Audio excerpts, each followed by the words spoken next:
Hello, my name is Lizzie, and this is Lizzie's Literary Life, and today we are doing my December Tipsy Wrap Up.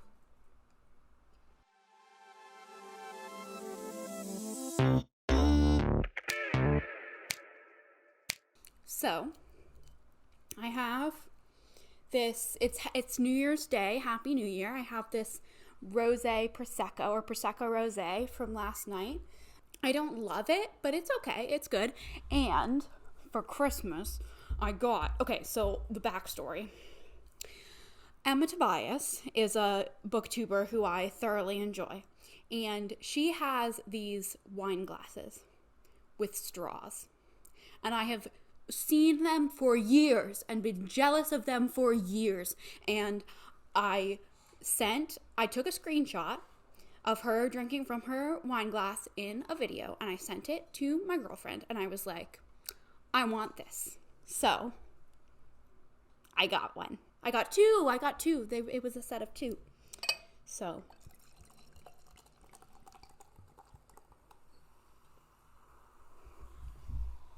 fizz, fizz, fizz. So I have my Prosecco Rosé, and we're going to talk about... Actually, I usually drink like a glass of whatever before I start filming. Maybe I should drink this and then start filming again. I forgot that I usually do that. Time to choke. Okay, I'm back. I have an empty glass.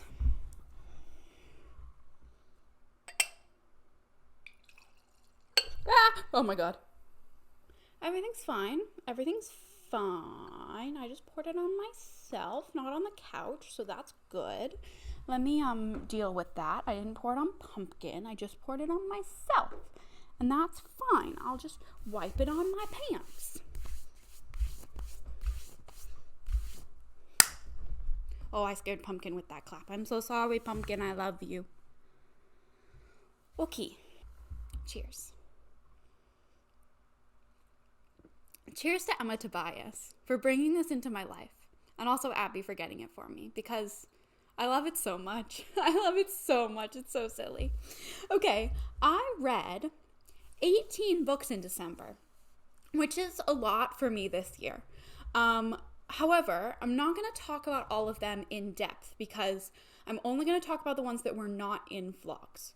And a lot of the beginning ones, the first ones, were in my Goodreads vlog, which I will link. Or maybe here. I'll link it.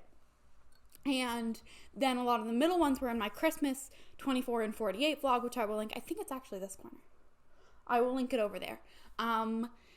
So I'm not going to talk about those in depth, but I did read 18 books, 6,689 pages. It's all pretty average. I read 215 pages per day on average, which I think is pretty solid.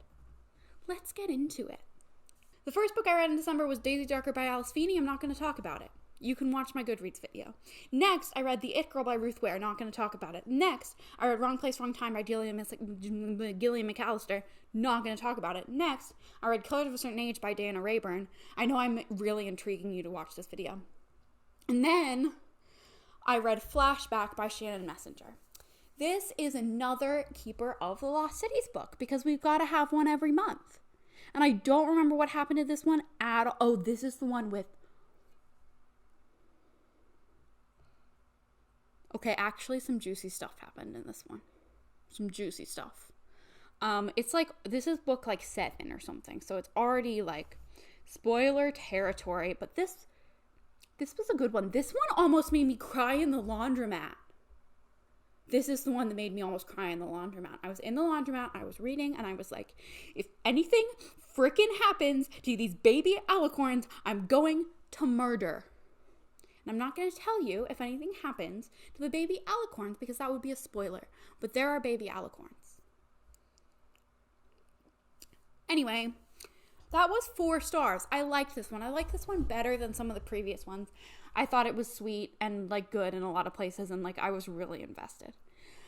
Next, I read The Hero of Ages by Brandon Sanderson, which is the 3rd book in the Mistborn trilogy, the first Mistborn Era 1 trilogy. And this was really good. I did give it 5 stars. I think I liked it less than a couple of the other two. Yeah, I'm like, do I even remember what I thought about this one from so long ago in the month. What happened in this one? Oh my God, I just remembered what happened in this one. Yeah, the ending was something. It was something, all right. Can't believe I forgot. I don't remember things after I read them. Yeah, wow, that was an ending. I can't tell you about it, but it was an ending. You should read the Mistborn trilogy. Brandon Sanderson, like, everyone was like, he can write. And I was like, but he's a white man, but he can write. That white man can write. So, that's a book. Okay, next I read all my Christmas books. I read The Christmas Pact by Penelope Ward. I read The Holiday Swap by Maggie Knox. I read Christmas Carol and Murder by Joanne Fluke. I read A Very Grumpy Christmas by Jericho Macmillan. I read The Mistletoe Bet by Marion Moore. I read 'Tis the Season for Revenge by Morgan Elizabeth. I read The Secrets of Winter House by Ben Guterson. And those are all in my Christmas vlog, which you can click right there to go watch, because I tortured myself for 48 hours. Actually, some of them were good, but some of them were really bad. So next, I read A Night to Remember by Walter Lord. It's a book about the Titanic. This was for the Magic Treehouse read-along, which I adore. And this book was okay. It's really short. And I listened to it on audio. It's like 5 hours long. And I listened to almost all of it or like about half of it, I guess, while driving through Ohio in the snow. And it was very stressful. And I was really stressed. And so I was only kind of paying attention, but I feel like I don't know. I definitely would have gotten more out of it if I had been like really closer paying attention, but also, I don't know. I just wasn't really emotionally invested. I know a lot of the other people or several of the other people who were reading it were really emotionally invested, and I just wasn't. But I also didn't hate the narrator like other people did. So I was very neutral on this. I gave it 3 stars. I thought it was just like okay. Like, it was a Titanic book. It told me the story. I thought it almost didn't feel like nonfiction. I'm wondering about the sources. I think I don't know if I would have liked it better, but I think would be interested to read a book that was more about the creation or like the compiling of all of these stories, and what people actually said and how that conflicted, like who had stories that conflicted and stuff like that, because it was very like, it provided a narrative of like, this person said this and then this person said this, that I think was from interviews, but I'm wondering how, like, I'm just interested in the accuracy of that. Next, I read House of Salt and Sorrows by Aaron A. Craig. And this is a 12 Dancing Princesses retelling. I also read a lot of this while driving, but I was driving the other way when we were no longer in a blizzard. So that was better, and I paid more attention. This one was 3.5 stars. I did not know that it was a horror book. Like, I thought it was just a nice little fantasy. Even though it says horror on Storygraph, I was like not prepared. But it was fun. I don't know. Some cute little horror. I liked it. It was pretty good. I don't really have much to say about it. There were some things in the writing that I didn't love. I don't know how to describe what exactly. But there were some things in the writing that I didn't love. But overall, I enjoyed. It was a solid 3.5 star. I thought the beginning was kind of boring. Like, we took a long time to get to where we were going. And I think some of that setup was necessary, but some of it was not. What is this book about? I haven't told you what any of these are about. Night to Remember is about the Titanic. I do this every month. Flashbacks, A Keeper of the Lost Cities book about an elf who finds out she's an elf. She thinks she's a human, and then she finds out she's an elf and she goes to the elf world. The Hero of Ages, the Mistborn, it's about metal and magic and fantasy. And is that all the books I've talked about? Yeah, okay. This one, House of Salt and Sorrows, is a 12 Dancing Princesses retelling. It's about she's like the 6th sister or something, or the 7th. Oldest, youngest, 5th oldest, 7th youngest, I think is what she is. And most of her older sisters are dead. And She has all of these little sisters and one older sister that's still alive, and everyone thinks that she's like cursed and her father has just remarried. And then there's like the thing with the shoes and the dancing and the dreaming and whatever. Yeah, it was okay. It was solid, but it was like not great. It just was like okay. Okay, next. I read The Long Way to a Small Angry Planet by Becky Chambers. I loved this book. What's it about? It's a space opera sci-fi about a crew of humans and non-humans who are doing science things in space, but it was like just so joyful and so queer and so heartwarming and so like lovely. But like also there was stressful times, but it was just lovely. And I don't really know what it was about. It was just nice. I liked it. And there's definitely like a lot there. I'm excited to read the rest of the series and see what it has to say about like humanity and like what it means to be human, because I think that's where it was going. But it just was like nice, you know? Like it made me pitter patter in a nice way. So I liked it. Very character driven. I really liked the characters. Next, this is going to be a short video-ish. Next, I read Carrie Soto is Back by Taylor Jenkins Reid. Now, everyone said this is a book about tennis. And I was like, I don't like tennis. I don't care about tennis. And everybody said this book is going to make you care about tennis. And I was like, no way. There's no way this book can make me care about tennis. That's what everyone said. And I was like, no way. I'm an exception. I'm an exception. It's not going to make me care about tennis. I want to watch tennis now. Like, how did Taylor Jenkins Reid make me care about sports? Like, and not even just sports, but like tennis. But this book was so good. Oh, I gave this one, The Angry Planet, 5 stars. I also gave this one 5 stars. It's about Carrie Soto, who is a side character in Malibu Rising by Taylor Jenkins Reid. All of these books are connected, but it's really not about, you don't have to have read Malibu Rising at all. It's really not about that. Like the connection to Malibu Rising is mentioned on like 2 pages. It's really very much a standalone, and it's about Carrie Soto, who is a professional tennis player, and she holds the like record for most slams won not just in women's tennis, in all tennis. And she then retires after she wins her 20th slam. And she retires. And then, 8-10 years later, she's, like, in her late 30s. No, like, 5 years later. In her late 30s, this other lady ties her record. And she's very ambitious. She's very, like, winning is the thing. And she comes out of retirement to challenge this lady's claim to her record. And this book had so much tennis in it. It was so many descriptions of tennis matches, and I was glued to the page. I mean, the screen of my Kindle. It was so good. Like, I don't know how Taylor Jenkins Reid does it, but she just made these tennis matches so interesting. So, like, even if you're like, there's no way I would like this book about tennis, and then I tell you that, like, it's really about tennis. It's not about anything else. It's about tennis. And there's a lot of on-page descriptions of tennis. But don't let that put you off, because I did not think I would care about tennis, and now I care about tennis. How many times have I said tennis? Anyway, that was Carrie Soto is Back. It made me, like, really emotional.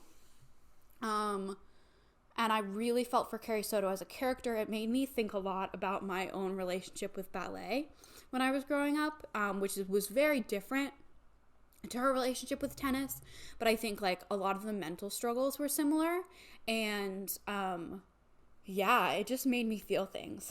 And the last book I read in December was Finlay Donovan is Killing It by Elle Cosimano.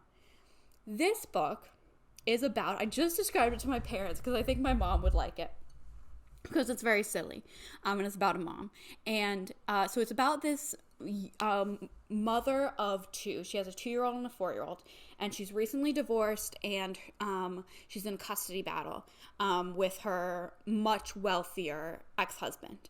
And she's a writer, and she writes like crime fiction, mystery novels, mystery romance type things. And she is at a Panera discussing her latest book with her agent, and she's talking about like, they're talking about like how they're gonna have the body buried, and like, you gotta get it done, like just get it done neat. Anyway, this other woman at the Panera overhears this conversation and thinks she's a hit woman, thinks that Finley Donovan is a hit woman, and slides her a note that says $50,000 if you kill my husband. And Finley Donovan is like, no way, I'm not gonna kill your husband for you. But she really needs the money, and she ends up like, it's so funny. I don't want to tell you what happens, but she ends up like she's like, I'll just go and check out, see how this guy is, who this guy is, like see if he's really as bad as this woman says he is. And shenanigans ensue. Her partner in crime ends up being her babysitter. It was just so funny and so delightful. I gave it 4 stars. It was really funny. There were some like weird love triangle stuff that I didn't love. Like there was a weird romantic subplot with 2 different guys that I didn't necessarily appreciate. I didn't think was necessary or interesting. But overall, the like general mystery plot was very fun. And those are all the books. Oh, I need to show you my honorable mentions. Did I have any DNFs besides... Oh, yes. Okay. I had 2 DNFs this month. One of them was More of You by A.L. Jackson. This was a Shelf This Book Club pick for December. And it's a Kindle Unlimited romance. And I thought I could do it. And then I started reading it and I could not do it. I got 18% of the way through and I just was like, sorry, no. So I DNF'd that. I also DNF'd 12% Dread by Emily McGovern, which is a graphic novel. And I really wanted to like this book. I really wanted to read it because the plot sounded so interesting. You hear Christmas bells because Pumpkin is literally climbing the Christmas tree. Oh my God. Can you see? He is almost at the top. Whoa, Pumpkin. Pumpkin? He is a crazy cat, and he didn't even come from the desk. He went from the bottom of the tree. We're just going to watch him now. Okay, he's done, I think. Woo! There goes a candy cane. That was entertainment. Thank you, Pumpkin. What was I talking about? I was talking about 12% Dread by Emily McGovern. This is a graphic novel, and I am bad at reading graphic novels, and this didn't have page numbers. There were no page numbers, and I couldn't tell the characters apart because I'm bad at faces, and I couldn't tell what was going on, and I got, like, I don't know how many pages in because there were no page numbers, but, like, 20 pages in, and I was like, I can't do this. I just can't do this. I can't do it. And I'm really disappointed because it was a really fascinating plot, and I just couldn't do it. So those are my 2 DNFs. And then I have some children's favorites, honorable mentions. I read 4 Magic Tree House books this month. They were Viking Ships at Sunrise, which I gave 2 stars. I thought this one did not have enough. Oh my God, I think I lied in the live show. We'll get to it. The bells are Pumpkin continuing to play with the Christmas tree. Viking Ships at Sunrise, I gave 2 stars. There were not enough Vikings. It was not about Vikings, but it was about monks, and it was very us versus them, and like, we are the civilized, and you are the uncivilized Vikings, and it was weird, and I didn't like it. Like, it was like very Christian civility. And then I read Hour of the Olympics, which I gave 4 stars. I liked this one. I thought this one was fun. I don't have much else to say about it. I thought it was fun. Next, I read Tonight on the Titanic, which I think in the live show I said I gave it 2 stars. I actually gave it 3 stars. Somehow I felt like after reading the nonfiction, this one felt in poor taste when I read it. And in retrospect, I don't think that's actually true because they like actually handled it pretty well for like a children's book meant for 2nd graders. Because they were like, they took a moment to be like, this is really sad. And then Jack cried at the end. Spoiler. for Tonight on the Titanic. Jack cries at the end. But I don't know. I didn't like it at the time. But it was like, I think I was unfairly judging it. And then I read Buffaloes Before Breakfast. Buffaloes are my least favorite animal, by the way. I gave this one 4 stars, though. I thought it was fun. I don't remember what happened, but I thought, oh, I remember this one. I thought that this one was like remarkably culturally sensitive. It was about Native Americans and how they, use every part of the buffalo and whatever. And I thought it was remarkably culturally sensitive for something that came out in like 1995 or whatever, at a children's book at that. So yeah, I thought that one was pretty good. It had a pretty solid plot. 4 stars. And I think those are all my honorable mentions for December. And that means we are done with wrap-ups for 2022. Happy New Year. It's January 1st. I think I said that at the beginning of the video. What else do I have to say? December was a month. Like, I don't even know, but it was a month. And now it's over. And 2022 was a year, and now it's over. So, there. Hope you enjoyed. Like, comment, and subscribe. Bye.